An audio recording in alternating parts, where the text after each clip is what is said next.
of the Incorporation of the International Society for Krishna Consciousness. The original incorporation date was July 13th, 1966. So today on July 14th, 2020, we're celebrating this 54th anniversary. Sri Chaitanya Mahaprabhu desired to spread the chanting of Hare Krishna to every town and village. Srila Bhaktivinoda Thakur attempted to fulfill this desire by writing books in English. He predicted the arrival of a commander-in-chief who would spread the holy name throughout the world. In 1936, Srila Bhaktisiddhanta Saraswati was preparing to leave this world to accomplish the predictions of Lord Chaitanya and Srila Bhaktivinoda Thakur. He requested his disciple Abhay Charan Aravinda Das to go to the West and preach in English. That instruction became the inspiration for the incorporation of Iskcon in New York in 1966.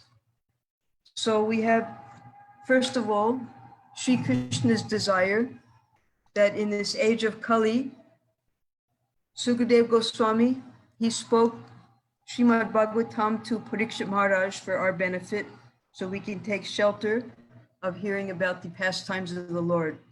Then when Chaitanya Mahaprabhu appeared, only about 500 years ago, to simplify this process of purification, he gave the Hare Krishna Maha Mantra, and he predicted that this Hare Krishna Maha Mantra would be heard in every town and village of the world.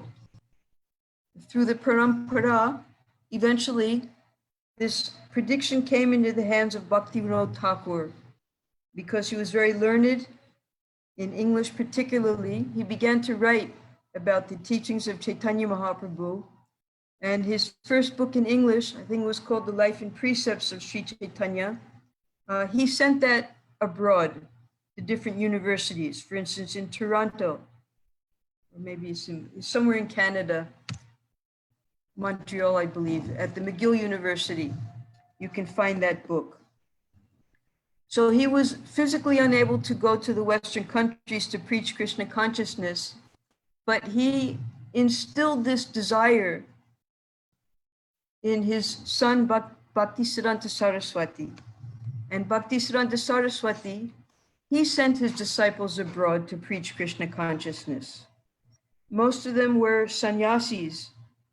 And Srila Prabhupada, A.C. Bhaktivedanta Swami Prabhupada, he was a new Grihastha disciple of Bhaktisiddhanta Saraswati.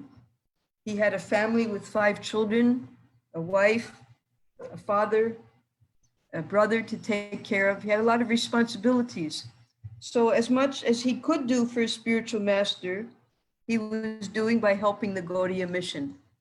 2 weeks before Bhaktisiddhanta Saraswati disappeared, he wanted to write to him and ask him what he could do for his spiritual master. And Bhaktisiddhanta Saraswati wrote back that you preach his Krishna consciousness in English to the Western world. So this being the final instruction from his spiritual master, though he was a grihastha at the time, that became his life and soul. And he began to meditate how he could carry out this instruction. Finally, he took Vanaprastha. He started to preach full-time. He opened up a center in Jhansi.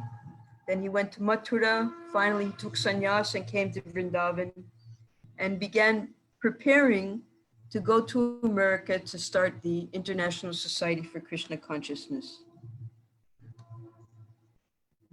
In celebrating the 54th anniversary of Iskcon, we naturally think of Prabhupada's early days in New York. At first, the only contact Prabhupada had was Dr. Ramamurti Mishra, who ran a 5th-floor yoga studio on 72nd Street. The studio had an office with an attached windowless room, and that's where Prabhupada lived from November 1965 till early February 1966. There was a bathroom with no kitchen, so Prabhupada walked to Dr. Mishra's home every day to cook during those cold winter months. Prabhupada wanted a place of his own where he could teach Bhagavad-Gita regularly. So in February, he moved to the 3rd floor of the same building, into an empty office with no facility to cook or bathe. He slept on the floor and sat behind his metal trunk to type. So after Srila Prabhupada arrived in America, saw the condition of the American people, how they were steeped in the modes of passion and ignorance. But because his spiritual master had given him this instruction, he was determined to be successful. He started in Pennsylvania. From Pennsylvania, he went to New York. And then in New York City, he only knew one person, Dr. Ramamurti Mishra, who gave him shelter. He was a Mayavadi yogi. So he allowed Prabhupada to do kirtan at his programs. But he wouldn't allow Prabhupada to preach. So naturally, Prabhupada wanted to preach Krishna consciousness, Krishna bhakti. He wanted to be on his own. Though he had no source of income other than the sale of his books and small donations that he was receiving from the students who would come to visit him, he decided to rent his own room in that same building on 72nd Street and start giving classes. So some of the students from Dr. Mishra's classes, they came to hear Srila Prabhupada. At the same time, he was distributing his books to different libraries and bookshops all around New York City. He kept accounts, 15 cents per subway ride. The accounts would read 30 cents per day, like that. And gradually, he was preparing his Bhagavad-Gita. He had his first 3 volumes of Srimad Bhagavatam, and he was teaching the students about Krishna consciousness. One day, his typewriter and his tape recorder were stolen, and one of his students named Paul offered that Srila Prabhupada could come stay with him at his loft on the Bowery. The Bowery is on the Lower East Side of Manhattan, New York City, where a lot of poor people live, immigrants, drunkards, and particularly at that time, the young people, the counterculture, they were beginning to take shelter there.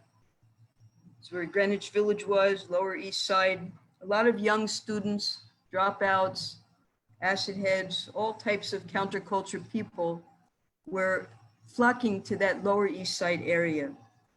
So let's see, Srila Prabhupada at the end of April 1966, Prabhupada moved to a loft at the Bowery. Beginning with the first meetings at the loft, more people attended the classes. One day, a reporter from the Village Voice visits.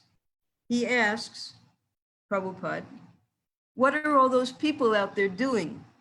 And Prabhupada said, "I don't know, and they don't know what they're doing.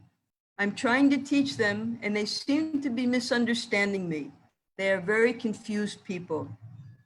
Then we sat and talked, and I liked him a lot right away. I'd met a lot of other swamis, and I didn't like them too much. But he was very, very basic, and that's what I seemed to like about him. He not only made me feel at ease, but he seemed very open and honest, like he asked my advice on things. He was very new in the country. So Srila Prabhupada, in his total innocence and unawareness of New York City, he was invited by Paul to stay at the loft at the Bowery. And not until Prabhupada reached the Bowery did he understand what type of a neighborhood it was. But because he was given that offer, it was a very big loft, big enough for Prabhupada to hold his meetings. So he accepted living there with Paul. And Paul seemed interested in becoming a disciple of Srila Prabhupada. He gave up his job and he would help run errands for Prabhupada, do shopping for Prabhupada, like that. He was trying to learn about Krishna consciousness. Prabhupada would hold his meetings, and in fact, some of the students, they wanted to learn Sanskrit. So aside from his Monday, Wednesday, and Friday Bhagavad Gita classes, He was also giving Sanskrit classes. And from these classes, small donations were coming in. But Prabhupada, he knew that these classes weren't enough. He had to do some real foundational work to establish Krishna consciousness in America. So though he moved in at the end of April, in May, he started to work on incorporation. In May, Carl Jurgens, later to be initiated as Karlapati Das, begins attending the meetings. Srila Prabhupada now starts the process of incorporating a society and gives Carl a copy of the prospectus of the League of Devotees, which he had used in 1953 in India, so he can consult with a lawyer. To register Iskcon legally as a non-profit tax-exempt religion required money and a lawyer. Carl Jurgens had already gained some experience in forming religious, political, and social welfare groups. He contacted his lawyer, Stephen Goldsmith, a young Jewish lawyer with a wife and 2 children and an office on Park Avenue, who was interested in spiritual movements. When Carl told him about Prabhupada's plans, he was immediately fascinated by the idea of setting up a religious corporation for an Indian Swami. So the League of Devotees that Srila Prabhupada had started in Jhansi, he already had the prospectus and he had the points that would later be incorporated as Iskcon. So he gave that prospectus to Carl Jurgens. Carl Jurgens was very experienced in this type of work. He already had the lawyer. He just called his lawyer and Stephen immediately came down to meet Prabhupada at the loft. And they began making plans how they could incorporate. At that time, Prabhupada didn't have a name for the society. He would call it the League of Devotees. But after discussing and meditating on what would be the proper name for his new society, he decided upon the International Society for Krishna Consciousness. And the acronym or the abbreviated name of that would then be called Iskcon. This is excerpts from Srila Prabhupada's diary that he was keeping that specifically deal with the incorporation of Iskcon. On Monday, the 9th of May, today Mr. Carl has taken a copy of the Memorandum of Association, etc. for consultation. That was the League of Devotees prospectus. Then on Thursday, 12th May, today I inquired about registration of the League of Devotees. It is understood the expenditure will be about $300, including lawyers $200. That means it would cost $100 for the incorporation and the lawyer would take $200. Now, where was Prabhupada going to get that type of money? He was selling his 3 sets of Srimad Bhagavatams for $15. That means $5 per book. He was just living at the, whatever he was able to collect, maybe he would get 8. So how was he going to get that $200? On Monday, 16th of May, Prabhupada received one letter from Mangal Niloy Brahmachari. Very encouraging. He wants to help me in my mission. I have replied and assured him to get him here provided he works here submissively. So while Prabhupada was trying to make his roots in America, he was simultaneously still keeping contact with the devotees in India. He was writing and trying to get support from the Singhaniyas, Mr. Padampat Singhania in Kanpur, asking him to build a temple here in America.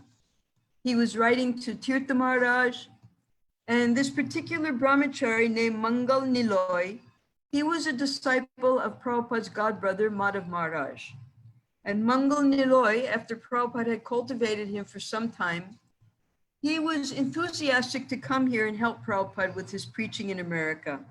So Prabhupada was, even to that time, May, encouraging him to come to America. Wednesday, May 25th, after the meeting, that's the Bhagavad-Gita class, there was consultations about incorporation of the International Society for Krishna Consciousness. Sunday, 30th May, Mr. Goldsmith has agreed to join the International Association for Krishna Consciousness. Now, we have some of Prabhupada's original letterheads and his prospectuses and different brochures that he made when he had created the League of Devotees. And even at that time, Prabhupada had a membership program, a subscription program, and with monthly donations and annual donations, he was able to maintain this League of Devotees. So similarly, when Prabhupada met Mr. Goldsmith, and Prabhupada knew that he was going to have to pay him $200 fees, Prabhupada explained to him about membership, although the corporation hadn't even been made yet. But that membership was $20 a month. So immediately Mr. Goldsmith agreed to become a member of Iskcon that was to exist by his endeavors. And he started to give Prabhupada donations that way. Other people also, just to help Prabhupada, out of sympathy and appreciation for what he was doing, they also became members at $20 a month. Tuesday, 1st June, Mr. Goldsmith, lawyer, came to see me in connection with society registration. I gave him my suggestions. So Mr. Goldsmith, he was very dutifully working on this. He knew how to set up a 501c tax-exempt religious corporation within the state of New York, the city of New York. It just took some paperwork. It took a little time. And because he knew the whole process, he would be back and forth with Prabhupada. Mostly he would come to see Prabhupada. Sunday, 12th June. This is a very important day for Iskcon. Today, the eating of the members took place. I cooked 12 different items, and all present, more than 16 ladies and gentlemen, ate with great pleasure. The introduction was all right. It was all grace of Lord Sri Chaitanya Mahaprabhu. The other day, $100 contribution is understood to be made by Carl. It is to be paid to Mr. Goldsmith for registration expenses. So this 12th June was the first day that Prabhupada invited all of his students for his first Sunday love feast. And Prabhupada on that 12th June day, Sunday, he cooked 12 preparations. 16 people came and they enjoyed the feast very much. He had also told them that there would be dancing and singing. Unfortunately, Prabhupada didn't have time for that night, but they were all curious to know what type of dancing Prabhupada did. So that would come a little later when they moved to 26 Second Avenue, when Prabhupada would teach them dancing and singing for Krishna. Thursday, 16 June, because that $100, one day Prabhupada was passing around the basket after his class, and someone put a $100 donation in. Later on, Carl explained that he had given that $100 for the lawyer's fees. So Prabhupada had deposited in the bank, now $100 withdrawn from bank for incorporation charges to be paid to Mr. Goldsmith. Friday, 17 June, Mr. Goldsmith hung the notice on the door to be so remained for 15 days in terms of the law. It is expected that the incorporation will take place sometimes after the 6th July, 1966. That's because from the 17th of June up to the 6th July, that 15 days is there, and then he'll have to submit the papers to the state. Tuesday, 21 June. So Prabhupada was still living at the loft then with Paul, and Prabhupada got his own telephone. The code number for Manhattan is 212, and his number was 226-4327. And he started making phone calls to the bookshops where he had kept his books to see if they made any sales. And this also helped Prabhupada a lot, so he didn't have to go travel so much by subway and bus.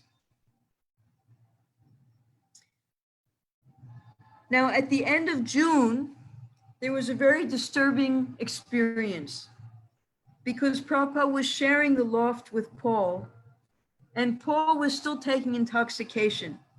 And sometimes he would act very erratically. So one day, Paul had left a bar of soap on the floor of the shower. And Prabhupada simply asked him, don't leave the soap on the shower because someone might slip. And Paul, at that time, began speaking very rudely to Prabhupada. Actually, he was using very improper words to Prabhupada, and he showed his crazy nature. So Prabhupada, fearing that Paul might attack him, he quickly gathered his things, put them in his suitcase, and left the Bowery, that loft, not knowing where he would go and who could help him and what was going to happen next. He realized he couldn't live with Paul anymore because Paul was now becoming dangerous. So he went to Carl, who was helping him with the incorporation, and explained what happened. And Carl then took Prabhupada to Michael Grant, that's to become Mukunda. And Mukunda at that time, Michael, he was a jazz musician, and he used to play all night, come home at about 5 o'clock in the morning from Staten Island, and go to sleep then.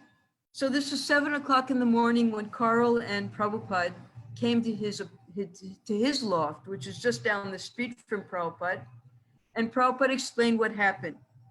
So Mukunda couldn't understand at that time why it was so serious.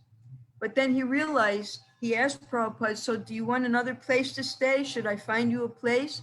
And Prabhupada said yes. So Michael Grant, he began looking for a new place for Prabhupada to live. And it was he who found 26 2nd Avenue, which was just a few blocks away from where they were staying at the Bowery. So Michael went there, he met the landlord, he saw the storefront, and the landlord also offered him a 2-room apartment in the back behind. So this is a picture of Prabhupada in the little garden area between the storefront and Prabhupada's apartment on the 2nd floor. So on Friday, July 1st, Prabhupada moved into 26 2nd Avenue, apartment B1.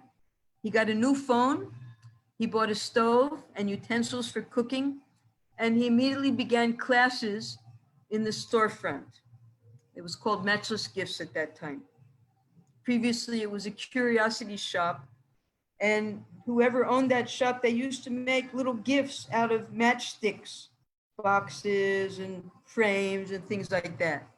So that gift shop had closed down, but the sign was still there, Matchless Gifts. And that's why this Matchless Gifts has become a very common phrase within Iskcon, because that was the name of the first center that Prabhupada established in Iskcon. Wednesday, 6 July. In the meeting at 26 2nd Street store, it is settled that the society shall be incorporated, and the name of the society shall be International Society for Krishna Consciousness. 11 trustees were agreed. So on this night of Wednesday, Prabhupada, after the meeting, he met with some of his sympathizers who were interested but not committed. And they agreed to become trustees. Actually, 9 trustees were required and 2 witnesses. And Prabhupada was going to be one of the witnesses, and there was another boy who was going to be a witness. Each year for 3 years, they had to have 3 trustees. So the first year, Michael Grant and his girlfriend Jan and another aspiring devotee, James Green, they became the trustees. We'll see later who else were trustees. Thursday, 7th July. Today I saw Mr. Goldsmith in his office. He has paid $10. That was towards his membership. The papers of the meeting were handed over to him. It is expected that the society shall be registered by the next week. He says everything is all right. Some other interesting things that happened during that time in the month of July. This was when Prabhupada initiated Brahmananda, Achyutananda, Satsvarup, and Kirtanananda. He also purchased the first 2 mimeograph machines and started the publication of the first Western edition of Back to Godhead. So at this time, Prabhupada was starting the next phase after his incorporation happened of initiations and then printing there in America. Prabhupada then began his relationship with Allen Ginsberg, who was a very famous hip or beat poet at the time. He was very much looked up to, and because he had previously gone to India and he heard a very devotional woman singing the Hare Krishna Maha Mantra, a Bengali woman, he became fascinated with that mantra. And when he came back to America, he started this chanting of Hare Krishna at all of his be-ins. So many of the youth of America, by the influence of Allen Ginsberg, had already begun the chanting of Hare Krishna, because whenever he had his sessions, he would start off with chanting Hare Krishna in the parks and at his poetic readings. And then they began to have meetings outside of 26 Second Avenue, for instance, at Judson Hall, that had a lecture program. So though Prabhupada was establishing 26 Second Avenue as his place of pilgrimage, the spiritual center of Iskcon, Prabhupada was also expanding at this time by accepting initiated students, by printing Back to Godhead for the first time, by meeting influential people who could help him with his preaching, and by preaching at outside places. New York City's 26 Second Avenue, where Iskcon was incorporated in New York City, in the state of New York, in the United States, on 13th July 1966. So this is what the front of the store looked like. It still had the Matchless Gifts sign, and someone had painted a big, beautiful painting of Panchatattva, and it was in the front window. One early morning in July of 1966, this is Mukunda remembering, I was awakened and asked to sign papers pertaining to the incorporation of Iskcon. As a US citizen and resident, my signature appeared to be necessary. I signed the document thinking it was a sort of flight of fancy of Srila Prabhupada's. Later, I was instrumental in getting Iskcon incorporated in California, England, and India. The constitution of these other three corporations was based on that original New York corporation. I've drawn the conclusion that Srila Prabhupada's vision in doing this was for Iskcon to endure in the face of his own and his followers' inevitable physical disappearances. Srila Prabhupada's institution was now built to last. So there are different laws in America from those laws that we have here in India for religious societies and charitable societies. In America, the government has nothing to do with religious societies, but they do allow for nonprofit organizations as religious societies. And that was what Prabhupada was incorporating Iskcon as, nonprofit tax-exempt incorporation society. Now, at that time, Mukunda couldn't understand why Prabhupada needed that, because Prabhupada wasn't getting any big donations. But Prabhupada used this incorporation to expand Iskcon all over the world. And Mukunda later realized that, because when he went to California, he started the temple in San Francisco. He also incorporated Iskcon there. When he went to London, he incorporated Iskcon there. And later in India, Iskcon was also incorporated at Bombay. So from that, he understood why Prabhupada was desiring so much to begin this incorporation in New York. Because without incorporation, you're not considered a society. And incorporation means that that society is now like a person, an individual. And you can take loans, you can receive donations, all types of financial freedom is there. And according to the principles of the society, you can have meetings, you can have periodicals. A lot of freedom is given for incorporations. So Prabhupada was, with this seed of beginning at 26 Second Avenue, Prabhupada was able then to expand Iskcon in all the major cities of the world with the same wordings as the incorporation in New York. Srila Prabhupada lived at 26 Second Avenue from July 1966 to January 1967. January 1967 was when he went to San Francisco, where Mukunda had opened a center. He transformed a storefront into the first Krishna Conscious Center in the West, attracted young followers, incorporated the International Society for Krishna Consciousness, and initiated 19 students. From here, the Hare Krishna movement spread worldwide. We shall call our society Iskcon, he said with great pleasure. Krishna consciousness was Prabhupada's rendering of a phrase from Rupa Goswami's Padyavali, Krishna Bhakti Rasa Bhavita, to be absorbed in the mellow taste of executing devotional service to Krishna.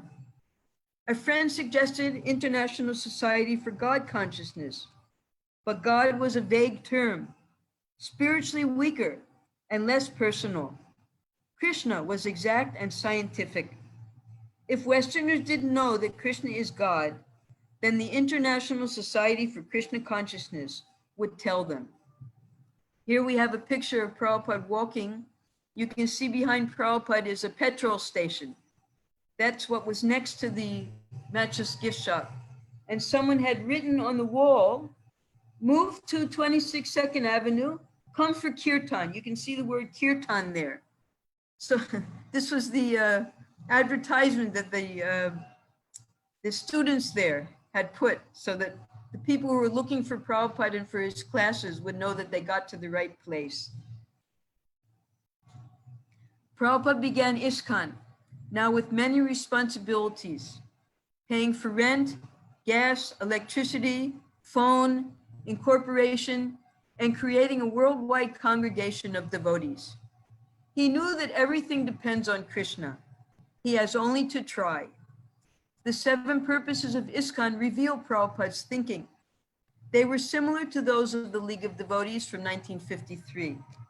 That attempt was unsuccessful, yet his purposes were unchanged. Regardless of what Iskcon's charter members thought of the society's purposes, Prabhupada saw them as imminent realities. As Mr. Rubin, the subway conductor who met Prabhupada on a Manhattan park bench in 1965 noted, he seemed to know that he would have temples filled up with devotees. There are temples and books, he said. They are existing, they are there, but the time is separating us from them. So this was an experience that happened long before Prabhupada began his major preaching in New York. Prabhupada was sometimes wandered to different parts of New York. He was sitting on a park bench and Mr. Rubin sat next to him one day. And Prabhupada, before he had any followers, any temples, he was explaining to Mr. Rubin how the temples, the devotees, the books were all there, but only time was separating them. And many years later, Mr. Rubin, he saw the devotees chanting on the street and he was attracted to them. And he saw the books and he saw Prabhupada's picture. And when he saw Prabhupada's picture, he realized that this was the exact same man who had sat next to him on the park bench and had told him about this prophecy, that everything was there, but time was just separating them. And Mr. Rubin realized at that time that yes, now what Prabhupada was telling him that day has come into reality. Mr. Goldsmith visited Prabhupada several times at 26 Second Avenue, and they discussed incorporation, tax exemption, Prabhupada's immigration status, and Krishna consciousness. So Mr. Goldsmith, he was also interested in the philosophy. He would bring his family sometimes, he would come and listen to the lectures, and Prabhupada, because he had come on a tourist visa, tourist visas I believe were for 3 months, it had been practically a year since Prabhupada had been in America. He kept getting extensions. And he knew that those extensions couldn't go on forever. So Prabhupada was also taking advice from Mr. Goldsmith about what he should do about his immigration status. So just like here in India, the foreigners, they have problems with their visas, with their immigration. They have to take help. So Prabhupada, being a foreigner in America, he also had to take help. And we'll find out how that was solved through this incorporation. Once, he brought his children who liked the soup, that's the dal, the Swami cooked. He began attending the evening lectures where he was often the only non-hippie member of the congregation. On the evening of July 11th, having completed all the legal groundwork and now ready to complete the procedures for incorporation, Mr. Goldsmith came to Prabhupada's lecture and kirtan to get signatures from the trustees for the new society. Prabhupada is lecturing. Mr. Goldsmith, wearing pants, shirt, and tie, sits on the floor near the door, listening earnestly to the lecture, despite the distracting noises from. So it was on this day, July 11th, in the evening meetings, that Mr. Goldsmith came and he brought the 6 pages of the incorporation papers for the signatures of the trustees. Prabhupada is explaining how scholars mislead innocent people with non-devotional interpretations of the Bhagavad-Gita. And now, in recognition of the attorney's respectable presence, and as if to catch Mr. Goldsmith's attention better, he introduces him into the subject of the talk.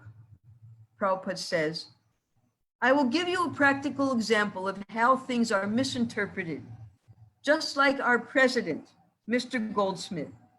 He knows that expert lawyers by interpretation can do so many things.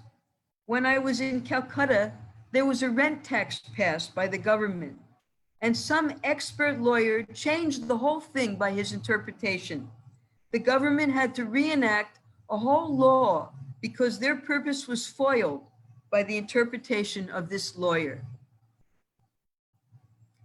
We are not out for foiling the purpose of Krishna, for which the Bhagavad-Gita was spoken. But unauthorized persons are trying to foil the purpose of Krishna.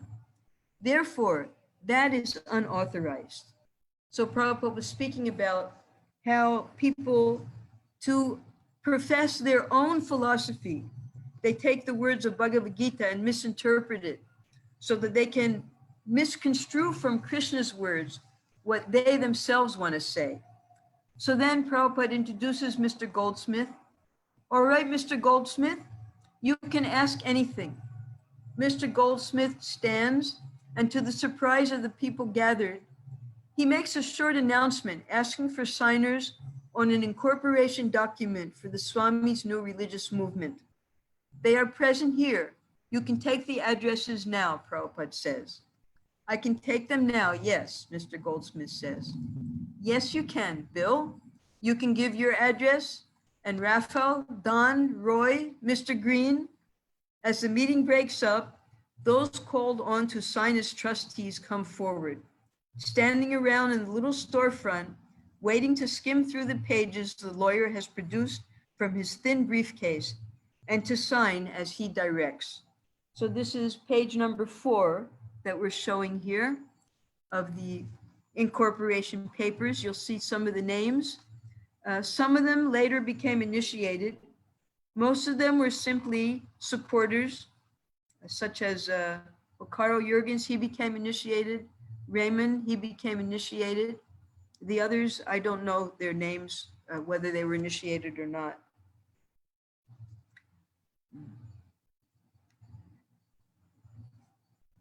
Yet not as Saul among them is committed to Krishna consciousness. Mr. Goldsmith meets his quota of signers, a handful of sympathizers with enough reverence toward the Swami to want to help him. The first trustees, who will hold office for a year until the first annual meeting of the corporation, are Michael Grant, who puts down his name and address without ever reading the document, Mike's girlfriend, Jan, and James Green. No one seriously intends to undertake any formal duties as trustee of the religious society, but they're happy to help the Swami by signing his fledgling society into legal existence. According to law, a second group of trustees will assume office for the second year. They are Paul Gardner, Roy, and Don. The trustees for the third year are Carl Jurgens, Bill Epstein, and Raphael. So here we have the only picture that I could find of Prabhupada with Michael and Jan. who would later become Mukunda and Janaki. This is when Prabhupada, I was told, he was on his way then he was in the airport. And Janaki, she said to Prabhupada, I've taken your ticket so you can't go. She didn't want Prabhupada to leave. So Prabhupada and she are laughing together. They had a wonderful relationship. Prabhupada was very loving to the early disciples. And he appreciated their help so much. And he explained to Janaki and some of the other women that when I was very young at age 14, I lost my mother. But now I have so many mothers who take care of me. So Janaki was one of Prabhupada's mothers. None of them know exactly what the half a dozen legal-sized type pages mean, except that Swamiji is forming a society. Why? For tax exemption, in case someone gives a big donation, and for other benefits an official religious society might receive. But these purposes hardly seem urgent or even relevant to the present situation. Who's going to make donations? Except maybe for Mr. Goldsmith, who has any money? But Prabhupada is planning for the future, and he's planning for much more than just tax exemptions. He is trying to serve his spiritual predecessors and fulfill the scriptural prediction of a golden age of spiritual enlightenment lasting 10,000 years during Kali Yuga. The 1960s are but an insignificant moment during that time. So Prabhupada was making the foundation for the next 10,000 years of the golden age of Krishna consciousness in Kali Yuga. He wasn't interested in mere tax exemption. And later we'll find out how important this incorporation was for Iskcon. 2 months later, on Srila Prabhupada's Vyasa Puja Day, 9th December 1966, Srila Prabhupada held the first initiations in Iskcon. Michael Grant became Mukunda Das, and Jan became Janaki Dasi, Srila Prabhupada's first woman initiate and one of 3 Iskcon trustees. During his first year in the West, Prabhupada realized he would have to start a fresh branch of his spiritual master's mission. Prabhupada's first concern was educating people in Krishna consciousness. Therefore, the first point in Iskcon's incorporation was A, to systematically propagate spiritual knowledge to society at large and to educate all peoples in the techniques of spiritual life in order to check the imbalance of values in life and to achieve real unity and peace in the world. So we heard that Prabhupada was trying to maintain his ties with devotees and wealthy donors in India, but no one came forward to help him. It was a blank wall. Whoever he wrote to, they all said, I'm sorry, I cannot help you. They couldn't even send donations because the revenue RBI, they wouldn't allow any money to come out of India. So that's why Prabhupada realized he was going to have to make everything new in America. And by this incorporation, he was starting that, which would later, you see here, this is a Maha Harinam Sankirtan that the devotees are having in New York, just 1 year later. So many devotees had joined within the first 2 years there in New York, and then they went out to start temples in the all over America and Canada, and they would occasionally meet together to have these Harinam programs in the streets of New York. Preaching was the word Prabhupada most often used. Preaching meant broadcasting the glories of Krishna. Lord Chaitanya had preached by walking all over South India, causing thousands of people to chant and dance with him in ecstasy. Lord Krishna had preached the Bhagavad-Gita to Arjuna on the battlefield of Kurukshetra. Lord Buddha had preached. Lord Jesus had preached, and all pure devotees of the Supreme Lord preach. Iskcon's preaching would achieve what the United Nations had failed to achieve, real unity and peace in the world. This was part of Prabhupada's, it says here at the end. In order to check the imbalances of values in life and to achieve real unity and peace in the world. This was Prabhupada's way to systematically propagate spiritual knowledge of the science of God. A new religion was not being born in July of 1966. Rather, the eternal preaching of Godhead, known as Sankirtan, was being transplanted from east to west. So here's the example of the Supreme Lord himself, Krishna, Lord Chaitanya, Lord Buddha, and Jesus Christ, the son of Krishna. They all preached. So Prabhupada used this word preaching. Preaching meant to propagate the science of God so that we could get real unity and peace in the world. These are the other 5 more points. B, to propagate a consciousness of Krishna as it is revealed in the Bhagavad-Gita and Srimad Bhagavatam. C, to bring the members of the society together with each other and nearer to Krishna, the prime entity, and thus to develop the idea within the members and humanity at large that each soul is part and parcel of the quality of Godhead, Krishna. D, to teach and encourage the Sankirtan movement, congregational chanting of the holy name of God, as revealed in the teachings of Lord Sri Chaitanya Mahaprabhu. Now, this particular D was very important because in America, no one had ever seen chanting and dancing in the streets, Sankirtan.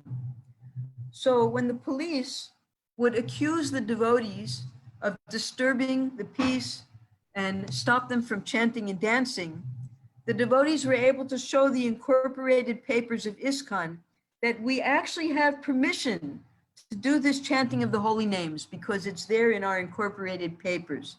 And then the police would allow them to chant at different times, not during business hours, sometimes in the evening when the businesses were closed.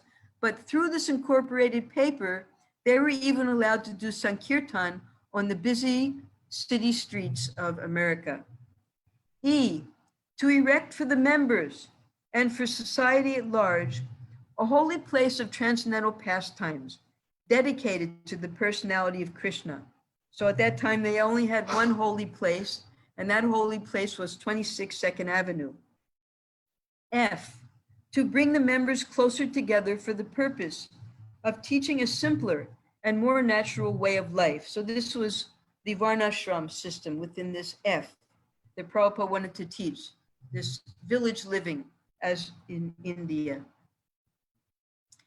By hearing Bhagavad Gita and Srimad Bhagavatam and chanting Hare Krishna, people would realize their true nature as spirit soul, eternally related to Krishna. They would then preach this to humanity at large, especially through Sankirtan, the chanting of the holy name of God. Iskcon would also erect a holy place of transcendental pastimes dedicated to the personality of Krishna. Was this something beyond the storefront? Yes, certainly. Prabhupada never thought small. He seemed to know that he would have temples filled up with the devotees. Now we have the last and the foundational principle of all these previous 6 points that Prabhupada gave in his incorporation. G, with a view towards achieving the aforementioned purposes, to publish and distribute periodicals, magazines, books, and other writings. So this picture here is our first Iskcon press. And all of the devotees who lived in the temple, they would be committed to help with the printing. We had a mimeograph machine, later we had a printing machine, and we would print the small booklets that we would distribute on Sankirtan. So we would learn binding, we would learn stapling, we would learn folding, and in that way we would actually make the books that we distributed on Sankirtan. And anyone who lived in the temple, we all had to put our hours in to help to print the books. Prabhupada wanted Iskcon to demonstrate a simple, more natural way of life. Such a life, as in the villages of India, where people lived just as Krishna had lived, was most conducive to developing Krishna consciousness. All 6 of these purposes would be achieved by the 7th. Iskcon would publish and distribute literature. This was the special instruction Srila Bhakti Siddhanta Saraswati Thakur had given to Srila Prabhupada. He had specifically told Prabhupada in 1932 at Radhakund in Vrindavan, if you ever get money, print books. Certainly, none of the signers saw any immediate shape to the Swami's dream. Yet these 7 purposes were not simply legal terms to convince a few New York State government officials. Prabhupada meant to enact every item in the charter. So because Srila Bhaktisiddhanta Saraswati, he had already established the Gaudiya Math and made 64 maths all over India, the framework was there. Bhaktisiddhanta Saraswati wanted a GBC to be formed after he left to run these maths, but instead, the Gaudiya Math disintegrated into small splinter temples and splinter groups led by different sannyasis. So Prabhupada, he wanted to carry out exactly as he had learned from Srila Bhaktisiddhanta Saraswati. And that was massive printing of literature, establishing of temples that would be managed under a governing body commission that Prabhupada would head. He would direct the management of that GBC.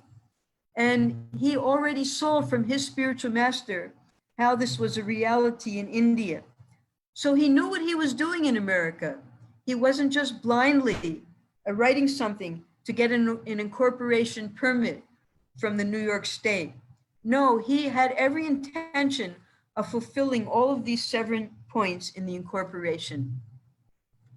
Prabhupada's vision was transcendental. Though in New York, he was always in Vrindavan because of his absorption in devotional service. Similarly, 26 Second Avenue was not a New York storefront. It had been spiritualized. Society at large could now come here and take shelter. Plain, small, and poor as it was, Prabhupada regarded the storefront as a holy place of transcendental pastimes, dedicated to the personality of Krishna. It was a world headquarters, a publishing house, a sacred place of pilgrimage, and a center from which an army of devotees would go forth on Sankirtan in all the streets in the world. The entire universe could receive Krishna consciousness from Iskcon, which was beginning here. So this is Prabhupada's vision.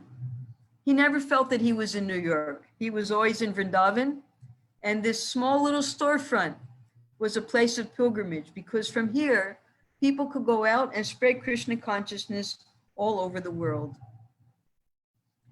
Now, since Prabhupada had this temple, it wasn't a temple, it was a center, and he had many expenses. He was feeding all the devotees, cooking for them. There was gas for heat. There were cooking expenses. There was a telephone. There was electricity. So many new expenses came along with the rent of $200 a month. So where was Prabhupada going to get that money?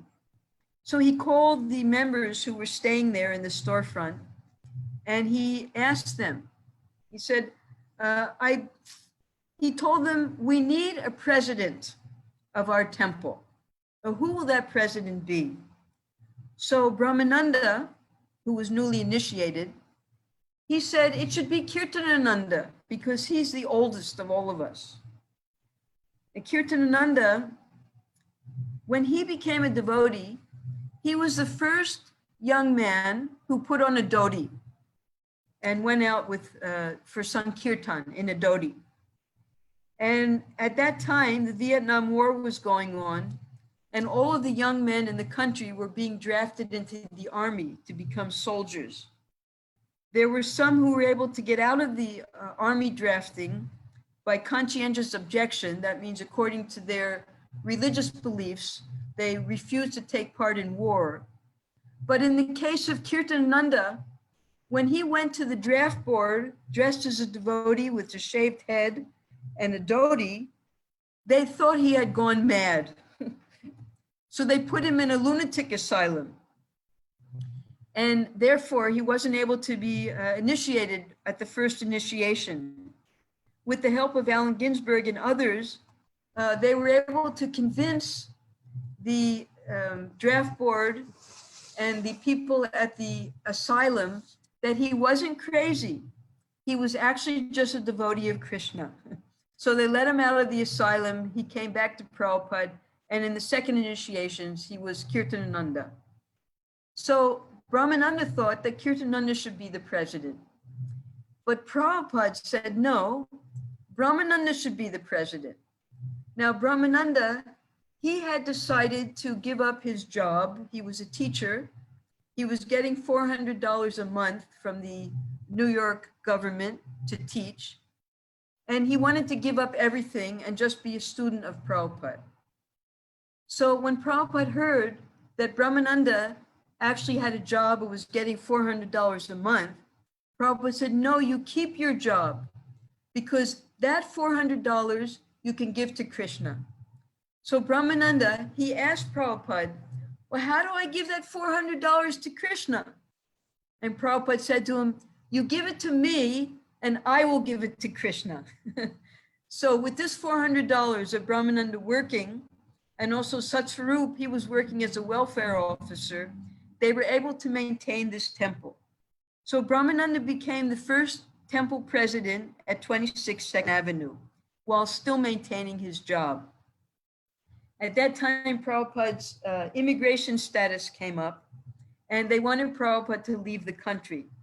So as the newly president of the temple, he wrote a letter to the immigration department.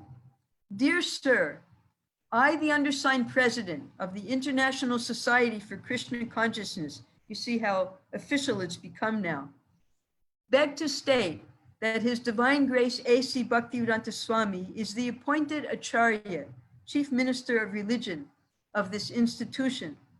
Iskcon is incorporated pursuant to the Religious Corporation Law of the State of New York, number 770866, and its certificate of incorporation is duly filed with the County Clerk of New York County. The Swamiji's presence is very urgently required to transact the religious activities of all the centers, and the Society is pleased to provide all his expenditures for living, traveling, and publication of his books. Very truly yours, Bruce N. Scharf, President. And then he gave the corporate seal. So now with this incorporation, Iskcon was official, and even the immigrations department honored it. Now here you have the little initials, BNS, that's Bruce N. Scharf / BD. BD is Brahmananda Das. So he's writing his own letter. Prabhupada taught us how to do all types of official work, keep accounts, do secretarial work. So we were being trained by Prabhupada, and here is the proof that this incorporation became so useful for not only spreading Krishna consciousness, but for allowing Prabhupada to remain in America. So finally, Prabhupada did have to leave America. He went to Canada. The immigration officer who was interviewing him, he was very sympathetic to Prabhupada. He said, you go to Canada, take your immigration there, and then you'll very easily be able to come back into America. So Prabhupada followed that advice, and with the incorporated Iskcon then, he was able to return as a religious minister to head as the chief minister of religion. So this was very useful, this incorporation, because now we were officially a corporate society within America. But Prabhupada didn't stop just thinking of America. He wanted, because Prabhupada, in one of his points, places of pilgrimage to be erected. So immediately he thought of Vrindavan. In October 7th, 1966, on a Friday, he began fundraising to make a new center in Vrindavan. That was just 3 months after Prabhupada incorporated Iskcon. Fundraising for what Prabhupada called the Rupanuga Parda Vidyapith Vrindavan began today. Steve Satsvarup donated $100. So Prabhupada was thinking, now he has the whole world, he's going to expand Krishna consciousness in the form of Iskcon. He wants to make a center in Vrindavan for his disciples. So he wrote to Panchu, who was the son of Gaurchand Goswami, who was in charge of the Radha Damodar temple where Prabhupada had his 2 rooms. Letter to Panchu, Radha Damodar temple, Vrindavan. You may ask your father, Gaurchand Goswami, whether he is still interested in the matter of starting the Rupanuga Paravidya pit in the land he proposed to give me on lease terms. Perhaps you remember this proposal. When I first came to your temple, you measured the land yourself. Now, if your father is agreeable to the proposal, the construction of the buildings can now be taken up, and my American disciples are ready to spend for the proposed building of Sri Rupanuga Paravidya Pit. So this is what Prabhupada called his first projected center in Vrindavan. Sometimes he would also call the American House. So Prabhupada was looking now back to India, how he could bring his American disciples to India, because he had a plan. And that plan was, he explained it like this. If you have a big tree and you want to chop down the tree, you need an axe. And what is an axe? An axe is just another piece of wood with a foreign element attached to it. So Prabhupada, though he was unsuccessful preaching Krishna consciousness in India, now that he had American and European disciples soon after, with the same philosophy of Krishna consciousness that was coming from India, that big tree, the addition of the foreign element of his foreign disciples, by their presence, he would then be able to make India Krishna conscious as well. Later, Prabhupada would say, Vrindavan is my residence, Bombay is my office, and Mayapur is where I worship the Supreme Personality of Godhead. He incorporated Iskcon in India with the main branch in Bombay. All other branches of Iskcon in India were legally part of the Bombay Incorporation. Since Bombay was a modern city, he also located the Indian division of BBT there. Bombay, unlike Vrindavan and Mayapur, was not a dham. It was a financial hub of India. Iskcon's biggest donors lived there. Although Srila Prabhupada's conduct was entirely transcendental in Bombay, and his activities were the same as elsewhere, speaking on Bhagavad-Gita and Srimad Bhagavatam, and worshiping the deity, nevertheless, Prabhupada called it his office. And though it was his office, he wanted a temple there. So when Prabhupada sent the first devotees to India in 1970, the first place they came was to Bombay. And when the devotees saw Bombay, they also wanted to build a temple there, and that later became our Juhu temple. Mayapur is where I worship the Supreme Personality of Godhead. Prabhupada conceived of a temple to be built in Mayapur that would be the grandest of all temples in his movement. He and his devotees would worship the Supreme Lord there in such a magnificent style that the whole world would be attracted to the Mayapur Chandrodaya Mandir. The prescribed worship for this age is Sankirtan, the chanting of the holy names of God. Sankirtan worship emanated from Mayapur, the original dham of Lord Chaitanya. Srila Prabhupada wanted to establish the most wonderful worship of Chaitanya Mahaprabhu in his birthplace, and thus completely fulfill the predictions of the previous acharyas who foresaw a great Vedic city rising from the plains of Navadvip.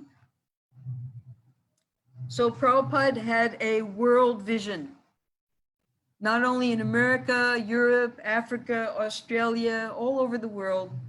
He wanted to bring Krishna consciousness and re-spark it in India.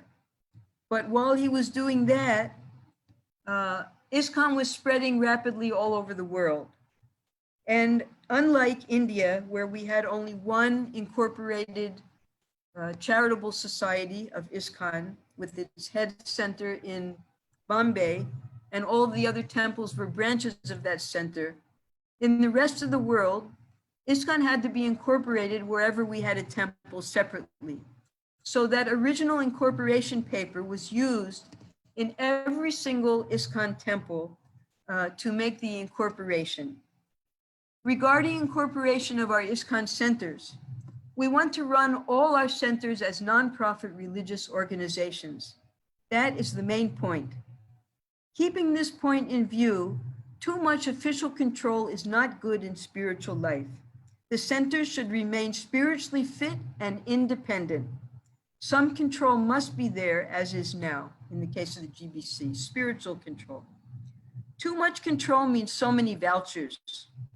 Gradually, it will become a mundane institution. All our managers should be spiritually advanced, honest in carrying out the orders of the spiritual master and Krishna. That will be a nice standard. Democracy in spiritual affairs is not at all good, but breeds power politics. We should be careful about power politics. Our only aim should be that each and every devotee is fully dedicated to Krishna, then things will go on nicely. So when Prabhupada set up this independent incorporations of each temple, he actually, for the future, saved Iskcon, because that meant whenever there was any type of trouble, like with deprogrammers and people who were trying to sue a particular temple, they couldn't attack any of the other temples. It was just that one particular temple. So this, in other words, Iskcon, though one huge worldwide society, was separate in each of its temples by its separate incorporations. Religious freedom is a right of every person in the United States. The First Amendment of Constitution is, Congress shall make no law respecting an establishment of religion or prohibiting the free exercise thereof, or abridging the freedom of speech or of the press, or the right of the people peaceably to assemble and to petition the government for redress of grievances. The US Constitution, however, does not provide any specific guidelines to implement freedom of religion. It also provides no guidelines on how religious institutions are to manage and govern their assets. So from the beginning of the American Constitution, there was a wall between government and religion, that government should not have anything to do with the religious freedom of people. And this is maintained by the First Amendment in the Constitution. So in that way, Srila Prabhupada had the freedom to preach Krishna consciousness, which is established in the Srimad Bhagavatam and Bhagavad-Gita, and without the government imposing restrictions upon it, as in other countries. So that was why he was very keen on making his first incorporation in America, which had freedom of religion. Srila Prabhupada noted that newspaper articles were being published about Iskcon, and his name was not mentioned anywhere. As founder Acharya of Iskcon, the following rule was made. The full management and control of the affairs of the society shall be entrusted to the founder Acharya, His Divine Grace A.C. Bhaktivedanta Swami Prabhupada, who will direct the governing body commission and or the bureau of the society. In every heading of the society, the name of the founder Acharya, His Divine Grace A.C. Bhaktivedanta Swami Prabhupada, should be mentioned, as it is customary, as in the receipt book, stationery, etc. So also it would be mentioned in a certificate issued under the Society's Registration Act of 1860, Section 21. So you'll see in all of Iskcon's publicity, all of Iskcon's official papers, Prabhupada is always mentioned as the founder Acharya, not just the Acharya, but the founder Acharya. And Prabhupada was very adamant about this because he understood in the future there might be problems legally as to who actually began Iskcon and who actually is the founder of Iskcon and who actually is the one who gave the original instructions for how Iskcon should be established. So Prabhupada made that very clear, that his name should always be, whenever Iskcon is mentioned, his name should be there as well. This is for the future protection of Iskcon. Over the next 7 years, the movement that Prabhupada had begun with the trunk of books in a dusty New York loft became a genuine international society, just as he had envisioned when he asked Mukunda and Janaki to sign the incorporation papers in July 1966. During this time, Srila Prabhupada played the dual role of spiritual teacher and inspired CEO. CEO means Chief Executive of a global organization. Chief Executive Officer. The sheer size of the movement meant that rank and file devotees had less access to him, but his presence in their lives remained constant through his lectures, his books, and his management of the society. Although he intended to give up the day-to-day running of the movement in favor of translating and writing, and although he established a GBC to manage the movement, Prabhupada never gave up his hands-on concern with Iskcon. Prabhupada, he knew that his life was coming to an end. He had 2 heart attacks on the boat. Then he had a stroke when he came to America, not just a year later.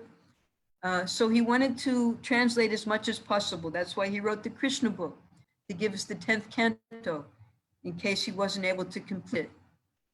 So he wanted to turn over the management to his students, but he saw that he still needed to manage those managers. So he always kept a hands-on attitude so long as he was present with us.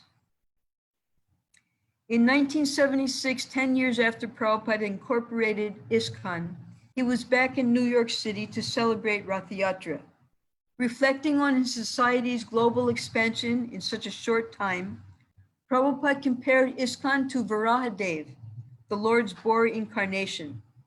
As Lord Varaha had appeared from the nostril of Lord Brahma and then quickly assumed the cosmic form, so Iskcon had appeared in a tiny storefront on New York's Lower East Side and quickly covered the earth.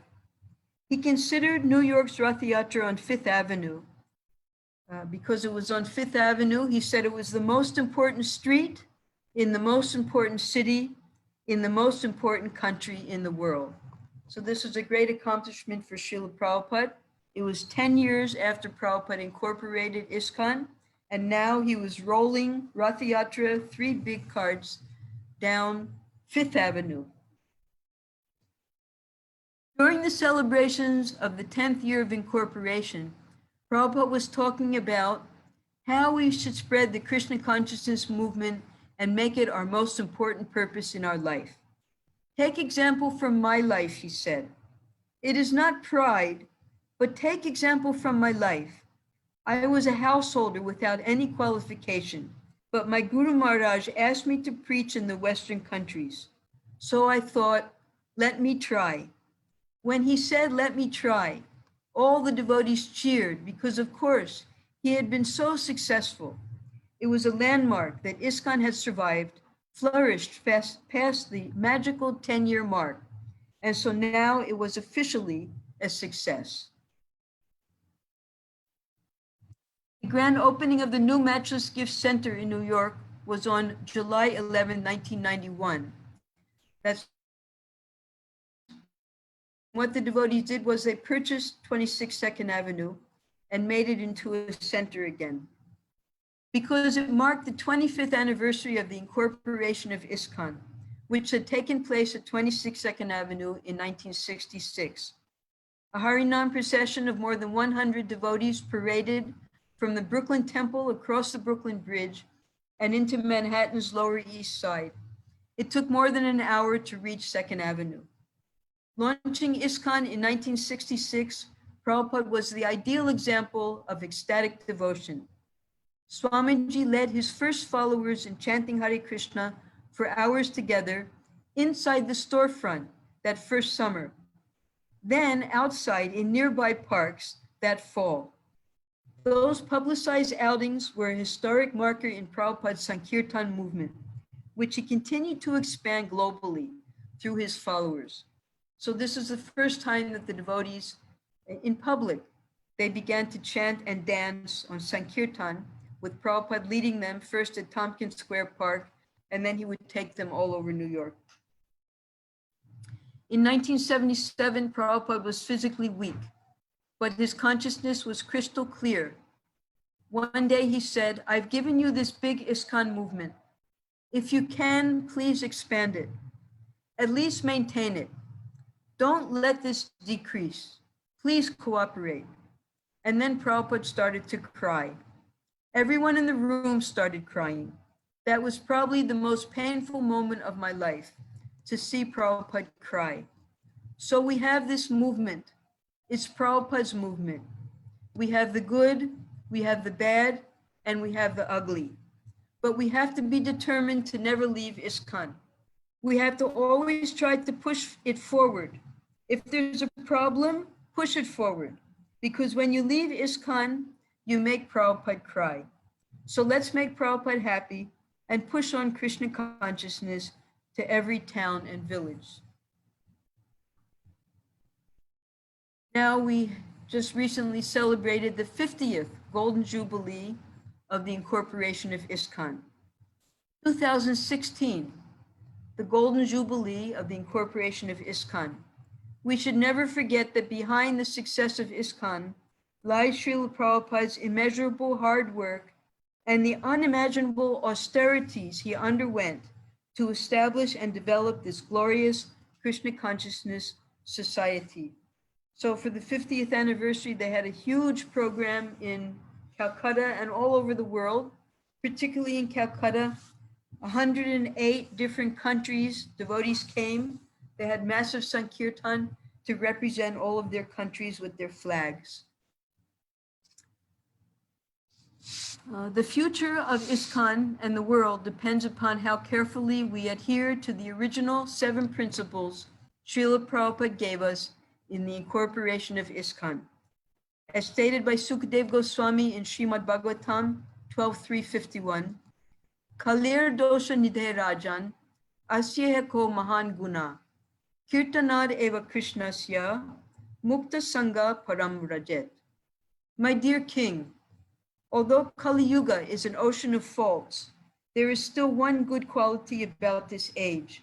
Simply by chanting the Hare Krishna Maha Mantra, one can become free from material bondage and be promoted to the transcendental kingdom. Hare Krishna, Krishna Krishna, Hare Hare, Hare Ram, Ram Ram, Hare Hare. Hare Krishna.